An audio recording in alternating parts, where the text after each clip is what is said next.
My YouTube family, welcome back to my YouTube channel Mommy's Pride. Yes, हर lady का, हर औरत का ये सपना होता है कि वो माँ बने और ये सुख, ये एक हैप्पीनेस, ये प्यार उसे मिले। तो वाकई में मुझे भी ये मौका मिला और मैं एक क्यूट लिटिल प्रिंसेस की मॉमी हूँ और मेरी बेटी ने वाकई मुझे एक प्राइड दिया है।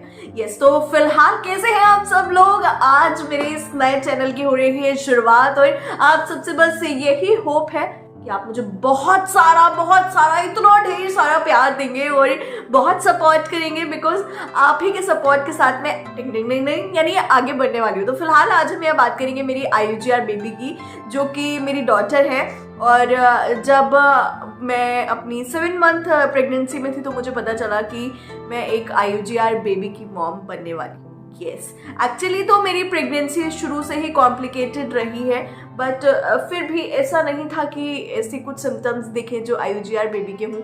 इन द एंड ऐसा इन 3rd ट्राइमेस्टर ये लगा कि भाई काफ़ी कुछ कॉम्प्लिकेशंस है। फिलहाल स्टार्टिंग से बताती हूँ आपको। आफ्टर मिसकैरेज मैंने कंसीव किया मिष्टी को, जो कि मेरी बेटी है, और उसका नाम लेते ही उसकी बात करते ही मेरे फेस पे इतनी बड़ी सी स्माइल आ जाती है, जो कि हर मम्मी के फेस पे आती है अपने बच्चे की बात करते हुए। यस, तो जब मिष्टी को मैंने कंसीव किया तो जो मेरे 3 मंथ्स थे स्टार्टिंग के, वो बहुत ज़्यादा कॉम्प्लिकेटेड थे। मैं टोटली बेड रेस्ट पे थी इन द स्टार्टिंग। मुझे ब्लीडिंग भी हुई, जिसका मुझे बहुत ज़्यादा डर था, बिकॉज मुझे एक मिसकैरेज ऑलरेडी हो चुका था। तो वो सारे सिम्टम्स को क्रॉस करते हुए मैं अपने 1st ट्राइमेस्टर से 2nd ट्राइमेस्टर में आई, और जब 2nd ट्राइमेस्टर में आई तो मुझे पता चला कि जो मेरा प्लेसेंटा है वो लो लाइन प्लेसेंटा है। यस, और उसके बाद मेरे कॉम्प्लिकेशंस और ज़्यादा बढ़ गए, क्योंकि लो लाइन प्लेसेंटा, जब आप सभी को पता होगा, आप सभी को तो नहीं, जो मॉमी बन चुके होंगे उन लोगों को पता ही होगा कि जब डॉक्टर आपको बोल देता है कि ओह ये तो लो लाइन प्लेसेंटा है, इट्स मीन कि आपको टोटली बेड रेस्ट पे रहना है। और वो टाइम था कि मुझे ट्रैवल भी करना था। यस, मैं बरेली से गुवाहाटी के लिए ट्रैवल करने वाली थी और मेरा I think 4th month and था और 5th मंथ स्टार्ट होने वाला था।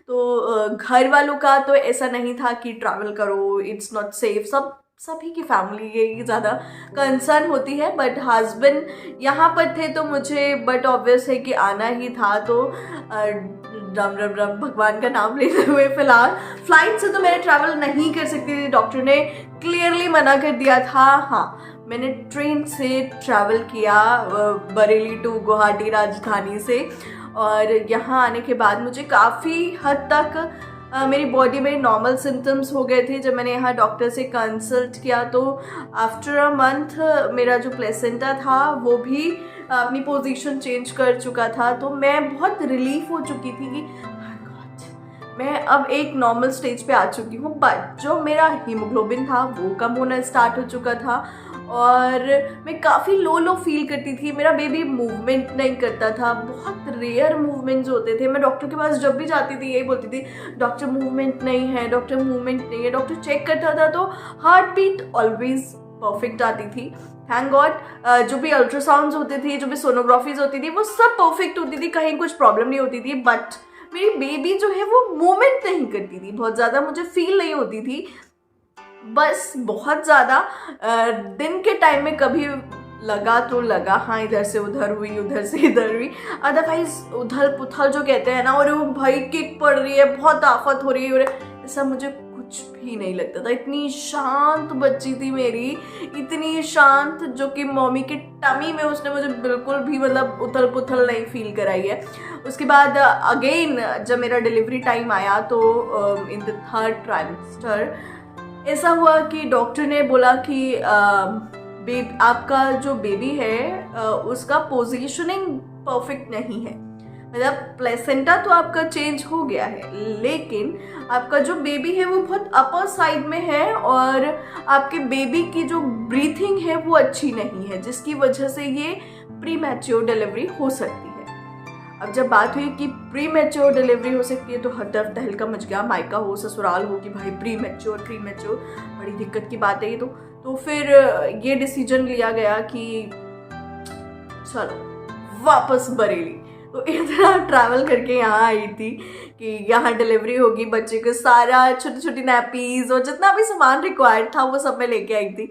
बट फिर हमें वापस बरेली ही जाना था, क्योंकि यार कोई भी हो ना, वो बहुत ज़्यादा दिन आपके पास आके नहीं रह सकता, चाहे मेरी मम्मी हो चाहे मेरी मदर इन लॉ हो, वो 15 दिन 20 दिन रह लेंगे, इससे ज़्यादा नहीं रह सकते थे। तो मेरे पापा का बिजनेस है, दैट्स वाई वो नहीं आ सकते थे, और मदर इन लॉ की भी अपनी सिचुएशंस थी, वो नहीं आ सकती थी।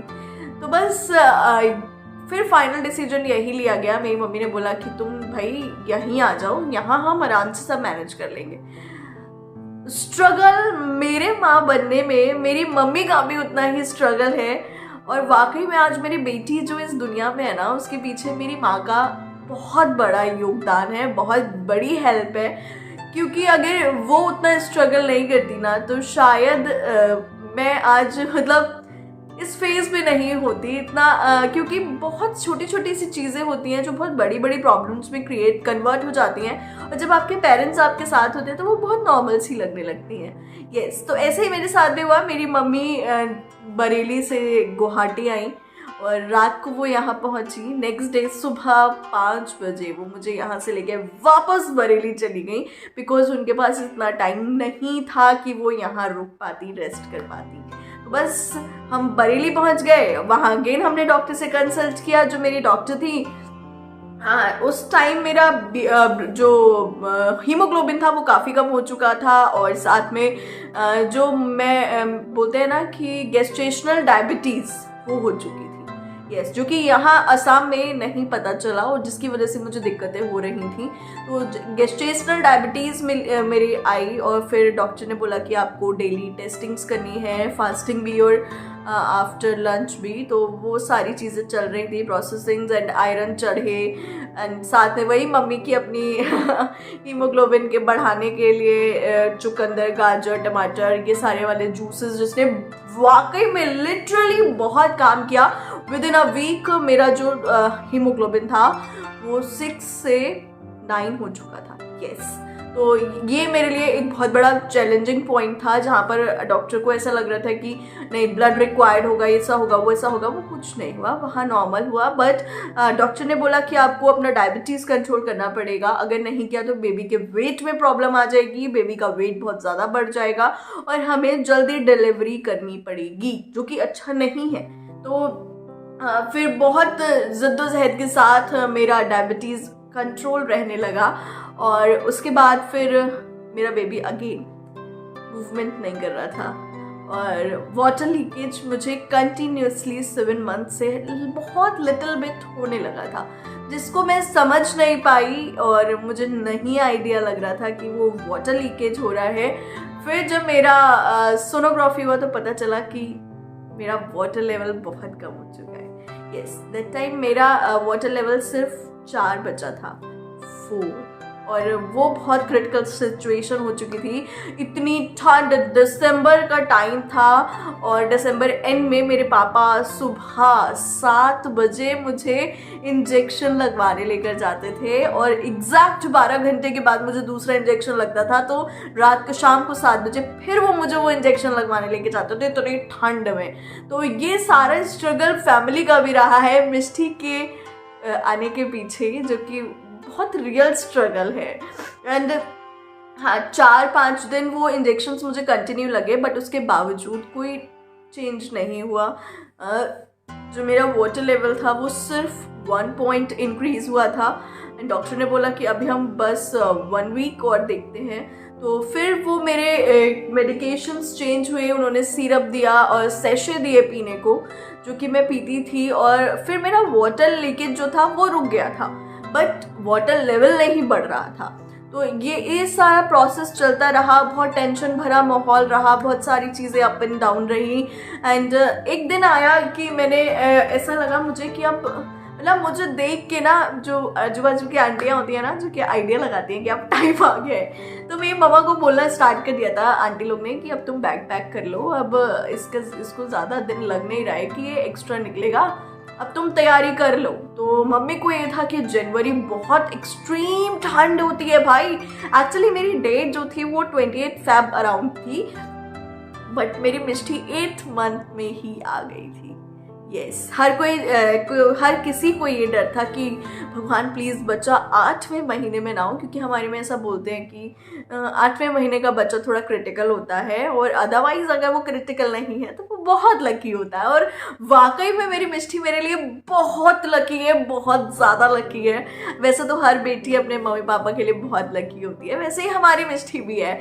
यस, तो वही प्रोसेस चलता रहा, और हमने पंडित जी को कॉल किया कि अगर कोई ऐसी सिचुएशन आ जाती है तो अच्छी डेट कोई बता दीजिए जिसमें हम डिलीवरी करा पाएँ। उन्हें भी पता नहीं ऐसा क्या फील हुआ, उन्होंने कहा कि देखो मैं डेट्स तो बता दे रहा हूँ, बट फिर भी ऐसा है कि तुम्हें ना कभी भी कल परसों में जाना पड़ सकता है, इसलिए कोई फ़ायदा नहीं है, और मूल लग रहे हैं, लगना ना लगना अलग चीज़ है।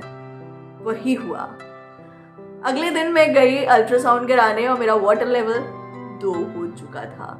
वहीं उन्होंने जब डिक्लेयर किया IUGR, मेरे पैरों से जमीन निकल चुकी थी, क्योंकि उन्होंने कहा कि इमीडिएट जाइए, आपको अपनी डिलीवरी करानी पड़ेगी, आपका 2 पॉइंट बचा है सिर्फ वाटर लेवल, और साथ में आपका बेबी अंदर ब्रीथ नहीं कर पा रहा है, दैट्स व्हाई वो मूवमेंट नहीं कर रहा है। अच्छा, जब इंजेक्शंस लगते थे तो डॉक्टर बोलते थे कि देखो मूवमेंट ट्रैक करती रहना, अगर ज़रा सा भी तुम्हें ऐसा लगे मूवमेंट नहीं हो रहा है, एक बार भी मूवमेंट नहीं हुआ है, तो तुरंत मेरे पास आना, मुझे कॉल करना। तो वो मैं पूरा ध्यान रख रही थी, और हल्का हल्का मूवमेंट में बेबी कर रही थी जैसा नॉर्मल करती थी वो। बट उस दिन मेरे लिए बहुत तहलका भरा दिन था, और वो डेट थी 19 जनवरी।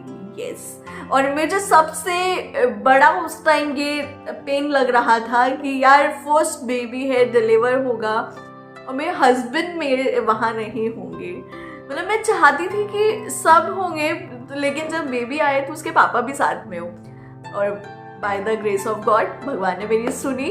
एंड 19 को ही हम डॉक्टर के पास गए, फिर दोबारा रिपोर्ट लेके डॉक्टर ने कहा तुरंत एडमिट हो जाओ, आज ही डिलीवर करना है, और बहुत ज़रूरी है, मतलब बेबी बहुत क्रिटिकल है, अंदर सांस नहीं ले पा रहा है। तो मम्मी मुझसे ज़्यादा डिप्रेस्ड हो चुकी थी उस टाइम, और उन्हें ऐसा लग रहा था कि नहीं, कोई दिक्कत नहीं होनी चाहिए। सॉरी, एक्चुअली वो टाइम बहुत क्रिटिकल था। मैं मम्मी को अपने इमोशंस नहीं दिखा पा रही थी, वो मुझे नहीं दिखा पा रही थी, बट हम सब बहुत डरे हुए थे। तो हम गए हॉस्पिटल, एडमिट हो गए। मेरे इन-लॉज को भी कॉल कर दिया गया, मेरे हस्बैंड को कॉल किया, तो वो फटाक से कि मतलब जो सबसे फर्स्ट फ्लाइट मिली थी उससे गुवाहाटी टू दिल्ली लैंड होना था उन्हें। बट जैसे मैंने आपको बताया कि by the grace of God, yes, मेरा जो सी सेक्शन हो रहा था वो नेक्स्ट डे के लिए ट्रांसफ़र हो गया, बिकॉज मेरा NST अच्छा आ गया था। मेरी जो बेबी थी वो अंदर इतनी स्टेबल थी कि हम नेक्स्ट डे तक वेट कर सकते थे। तो नेक्स्ट डे 12 बजे के अराउंड का मुझे टाइम मिला, और फिर मैं घर आ गई। उसके बाद नेक्स्ट डे मॉर्निंग जब मैं हॉस्पिटल में एडमिट हुई तो मेरे हस्बैंड भी आ चुके थे। वो एक मेरे लिए हैप्पीनेस थी कि ठीक है, अब बेबी आएगी, जो भी होगा, तब तक तो नहीं पता था, तो पापा भी उसके यहीं हैं। एंड डैम श्योर एक बात बता रही हूँ आपको कि पूरे 9 मंथ मुझे ये एकदम पक्की वाली फील थी कि एक बेटी आने वाली है, और मैं सबको यही बोलती थी। ऐसा ही हुआ भी। तो जब 12:07 पर मेरी IUGR बेबी डिलीवर हुई, डॉक्टर ने मुझे दिखाया कि ये बेबी गर्ल हुई है, बट वो एक और क्रिटिकल टाइम आया।